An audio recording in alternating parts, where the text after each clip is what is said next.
Hi. This post is inspired by today's column by Dr. Bhavin Jinkharia.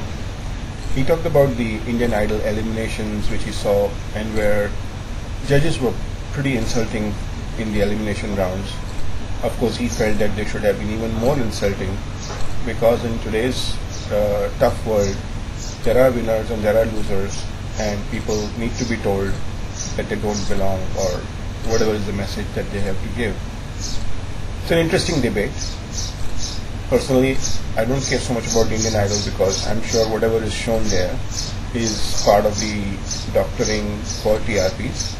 But I think as Bhavin makes a larger point, and I think the larger point deserves debate, and that's what this post is about. But in general, the discussion is whether in today's times there is room for compassion. So you find somebody struggling with whatever he or she is doing or he's doing. Do you give them words of encouragement, or you sense that, hey, this guy is never going to get it, so just let us tell him that he's not going to get it, and tell him in so many words. Do you call a spade each time, or do you humor the person and give him a round of encouragement? Now, here is where, at least the way I see it, is that when we are at a certain stage, either on account of our age, when somebody starts thinking of us as seniors, or perhaps because of whatever stature we hold in society or in the community or in our professions, and Bhavin or some of us in a similar age group in our respective fields have a certain position where words that we say to juniors tend to leave a mark far deeper than what we would assume. And that's my thought. I have at least two specific examples of people close to me where at an early age of theirs, when they were in school or something like that, I had found something that they did which was extremely good, and I had, just as a matter of fact, given them some words of encouragement. It's been a few years now, maybe 5-10 years since then, and some of them remember those words. I have forgotten, but when they happen to mention, and they have done well since then, and they tend to remember those casual words which I might have mentioned. I think that's the point, that whether it is to family, or whether it's to people working under us, or people we meet in course of the day in our professions who are juniors, we might either give them a casual word of encouragement, or we might give them a reproachment, a word of criticism, and we just move on and we carry on with our day. But their mind probably keeps that in their head for a long time, and I think we need to take ownership of that responsibility that we carry. I have one another incident which I remember at this point in time, and this was again with a person close to the family. We were in a restaurant with a few people, and she happened to talk about, how all her personal woes and how things were going bad for her. And like Bhavin said, somewhere I saw that she was kidding herself. The real problem was with herself, and she was not reacting well. And after hearing it for a while, I let it go. Like Bhavin would recommend, that I called a spade a spade. I told her in so many words that, look, the problem is not with the world, the problem is with you. And I must have said maybe 4 or 5 sentences in that light. And what happened was completely unexpected, for me at least. In that restaurant, in the middle of many people, she started crying.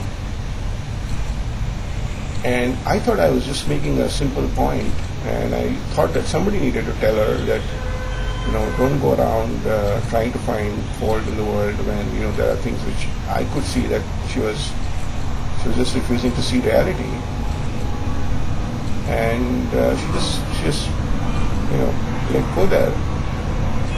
After we came back home that evening, my wife had a few words to tell me that I should have not been so harsh and stuff like that. And I thought I was trying to help the person, but such is the impact of sometimes our frank, candid, calling a spade kind of responses. I come across these challenges at least in two specific types of incidents very regularly. One is when people come to interview.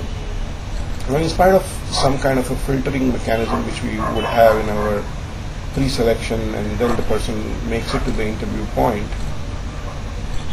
there are times when unfortunately a lot of people happen to come together, and a person who's come from far and is standing outside waiting to meet me maybe for half an hour, 45 minutes, sometimes more. I try not to have them wait for too long, but once in a while those things happen. And then finally, when they come in and I ask the first 2 or 3 questions, and I realize that we've got a wrong candidate sitting here across me.